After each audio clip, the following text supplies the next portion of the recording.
All right, well, the rain from this coastal storm is something that we're also watching. We've been tracking this. We're watching because later tonight we'll watch what happens with some of the moisture. Some of this moisture may be pulled up into the northeast, and that could lead to some localized flooding. So we will have that as well. We also watch the storm system that's moving off of portions of the center portion of the country that could lead to more in the way of widespread rain. Two systems I want to talk about. Number one, we have this coastal low right off the coast of the Carolinas. That today is going to give us more rainfall, up to 2 inches of rain for portions of the Appalachians and the Carolinas. And it's also going to give us a solid onshore wind. And look what's in the crosshairs, the Outer Banks of North Carolina. And that does mean more in the way of possible beach erosion. We have seen so many homes just fall off of their stilts in the Outer Banks. Likely to see something similar to that, more in the way of beach erosion today. This storm continues to make its journey off the coast today, bringing widespread 1 to 2 inches of rain.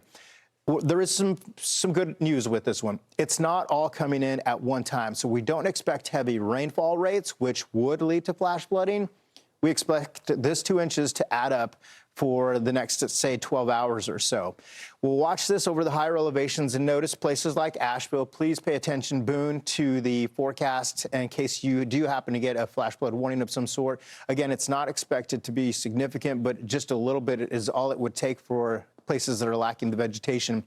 We do have, due to those onshore winds, coastal flood warnings for water inundation, especially closer to high tide later today and again tomorrow. Those wind gusts along the Outer Banks could be 40 to 50 miles per hour before that storm finally starts to lift out of here. And then right on its heels, guess what? We've got another storm that's coming on in, and that's more in the way of the Halloween storm. That storm specifically is having impacts across the Great Lakes to Texas and the Arklatex today. That could bring some significant storms to places like Houston, Shreveport, portions of Louisiana. This area of low pressure, not the one we just talked about off the coast, a new one coming in from the Pacific Northwest, gets blocked by this ridge of high pressure to the north, sits in place today and tomorrow, picks up moisture, and there's some heat and humidity ahead of that. So we could see some hail, winds, maybe even rotation with supercells later today for Texas and Louisiana. Now, Thursday, the system lifts up into the northeast. Moisture from Melissa will be pulled into that as well. The I-95 corridor likely to get slammed with some heavy rain Thursday. The good news with this system is, here we go right here. See the storms over to the south as we go through the day today and into tomorrow.